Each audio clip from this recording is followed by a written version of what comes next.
Welcome to today current affair. आज है 21 मई 2020। 21 मई 2020 के करंट अफेयर में जितने भी इंपॉर्टेंट क्वेश्चन बन सकते हैं आज इस वीडियो में डिस्कस करेंगे। चैनल पर पहली बार आए तो सब्सक्राइब कर लीजिए, वीडियो को लाइक कर दीजिए और जितना हो सके शेयर कीजिए। चलते हैं पहले क्वेश्चन पे। हाल ही में अंतर्राष्ट्रीय संग्रहालय दिवस कब मनाया गया? तो अभी 18 मई को अंतर्राष्ट्रीय संग्रहालय दिवस मनाया गया, यानी international museum day. International museum day ये हर साल 18 मई को मनाया जाता है। ये मनाया क्यों जाता है? तो समाज में इंटरनेशनल म्यूजियम की भूमिका के बारे में लोगों को जागरूक व अवेयरनेस फैलाने के लिए यह हर साल 18 मई को मनाया जाता है। इसकी शुरुआत कब की गई थी? 1970 में। इतना आपको याद रखना है। चलते हैं नेक्स्ट क्वेश्चन पे। हाल ही में किसने घोषणा की है कि कोविड-19 की वजह से वैश्विक अर्थव्यवस्था को 5800 से 8800 अरब डॉलर का नुकसान हो सकता है? तो अभी एडीबी ने यह घोषणा की है, अभी एक रिपोर्ट जारी की है कि कोविड-19 की वजह से वैश्विक अर्थव्यवस्था को 5800 से 8800 अरब डॉलर का नुकसान हो सकता है। तो इसकी फुल फॉर्म क्या है? Asian development bank. इसकी स्थापना कब हुई थी? 1966 में। इसका हेडक्वार्टर कहाँ है? मलयालम में। और मलयालम कहाँ है? क्लीवेंस में। याद रखना है। चलते हैं नेक्स्ट क्वेश्चन पे। हाल ही में NABARD ने किस राज्य के लिए 1500 करोड़ रुपए की मंजूरी दी है? तो अभी NARARD ने पंजाब के लिए 1500 करोड़ रुपए की मंजूरी दी है। नेशनल बैंक ऑफ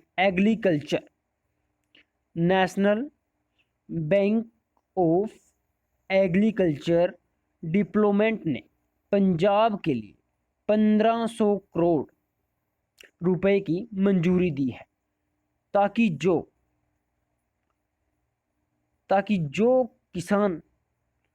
पंजाब के किसान हैं उनको आसानी से लोन प्रोवाइड करवाया जा सके। तो अब ये मंजूरी पंजाब ने दी है। तो पंजाब की कैपिटल है चंडीगढ़ और CM हैं कैप्टन अमरिंदर गिल। चलते हैं नेक्स्ट क्वेश्चन।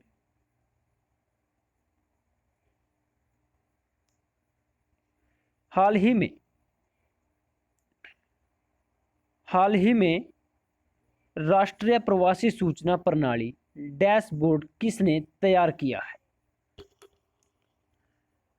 अंतरराष्ट्रीय प्रवासी सूचना प्रणाली अभी NDMA ने राष्ट्रीय प्रणाली सूचना को तैयार किया है। इस क्वेश्चन का बी ऑप्शन सही है। अब इसको डिप्लोमेट क्यों किया गया है? प्रवासियों के आंदोलन के बारे में जानकारी जुटाने के लिए व जो मजदूर अलग अलग राज्यों में फंसे हुए हैं, प्रवासी फंसे हुए हैं, इनके बारे में जानकारी प्राप्त करने के लिए राज्य प्रवासी सूचना प्रणाली को तैयार किया गया है। याद रखना है। चलते हैं नेक्स्ट क्वेश्चन पे।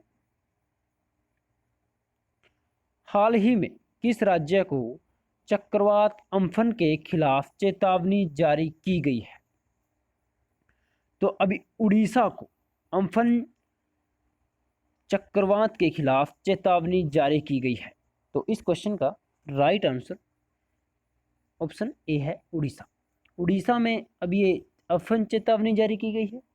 वैसे तो इस चक्रवात का इफेक्ट और भी कई राज्यों में देखने को मिला है, लेकिन उड़ीसा में चेतावनी जारी की गई है। चक्रवात अम्फान के खिलाफ लेकिन इसका सबसे ज़्यादा इफेक्ट उड़ीसा में पड़ा है। उड़ीसा में इसका सबसे ज़्यादा इफेक्ट पड़ा है, इसलिए चेतावनी जारी की गई है। चलते हैं नेक्स्ट क्वेश्चन पे। हाल ही में जारी गाइडलाइंस के अनुसार आरोग्य सेतु ऐप के डाटे को कितने दिनों तक रखा जा सकता है? तो अभी आरोग्य सेतु ऐप एक गाइडलाइन जारी की हुई है, नई गाइडलाइन। 180 दिन तक आरोग्य सेतु ऐप का डाटा रख सकते हैं, क्योंकि इस ऐप में लोकेशन ट्रैक की जाती है, और जब लोकेशन ट्रैक की जाती है तो डाटा लीक होने का ज़्यादा चांस रहता है। इसलिए 180 दिन की गाइडलाइन जारी हुई है, क्योंकि आरोग्य सेतु ऐप के तहत जो डाटा है वो 180 दिन तक रख सकते हैं।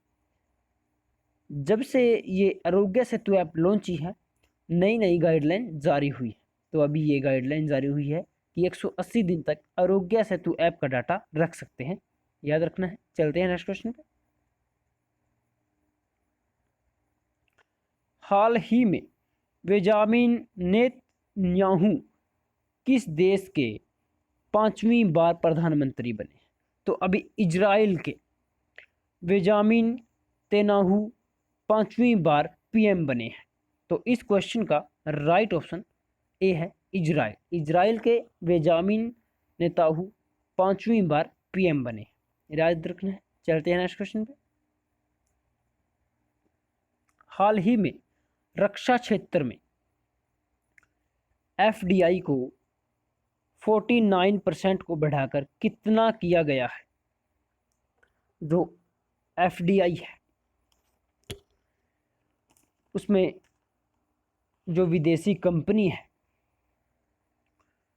उनको फॉरेन डायरेक्ट इन्वेस्टमेंट है जो उनको 49 से बढ़ाकर 74 तक कर दिया गया है। बढ़ाकर 49 से बढ़ाकर 74 तक कर दिया गया है। तो इसमें क्या होता है कि जो डिफेंस के सेक्टर हैं इसमें विदेशी कंपनी आती हैं और सीधा इंटरेस्ट करती हैं, इन्वेस्टमेंट करती हैं और मुनाफा कमाकर ले जाती हैं। तो इस क्वेश्चन का राइट ऑप्शन बी है, डी है, सॉरी। चलते हैं नेक्स्ट क्वेश्चन। हाल ही में बिसलेरी ने किसके साथ समझौता किया है? तो अभी बिसलेरी कंपनी ने जोमेटो कंपनी के साथ समझौता किया है, क्योंकि बिसलेरी को होम डिलीवरी के लिए जोमेटो के साथ एक समझौता किया है। तो अभी बिसलेरी ने अपने प्रोडक्ट देने के लिए जोमेटो कंपनी के साथ समझौता किया है। अब किसके साथ किया है? जोमेटो के साथ। तो जोमेटो के स्थापना कब हुई थी? 2008 में।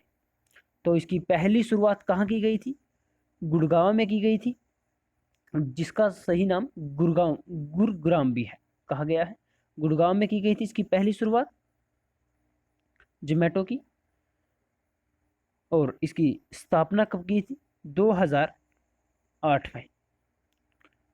और इसके सीईओ कौन है? दीपेंद्र गोयल। जोमेटो के सीईओ है दीपेंद्र गोयल, याद रखना है। चलते हैं नेक्स्ट क्वेश्चन।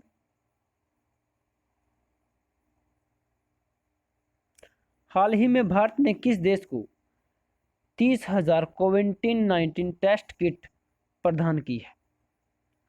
भारत ने अभी 30,000 कोविड-19 यानी कोरोना मरीज की टेस्टिंग के लिए किट प्रदान की है।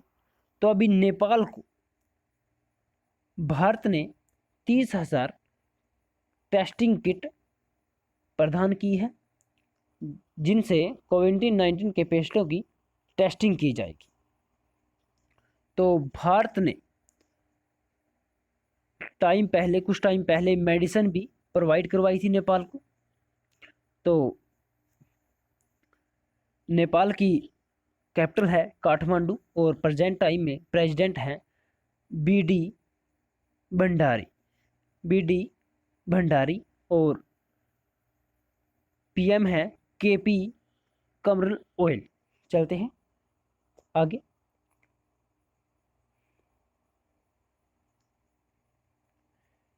Thanks for watching. वीडियो को पूरा देखने के लिए धन्यवाद। वीडियो को अच्छी लगी हो तो लाइक कर दीजिए, शेयर ज़रूर करना, और चैनल पर पहली बार आए तो सब्सक्राइब कर लीजिए। आज के लिए इतना ही, मिलते हैं नेक्स्ट डे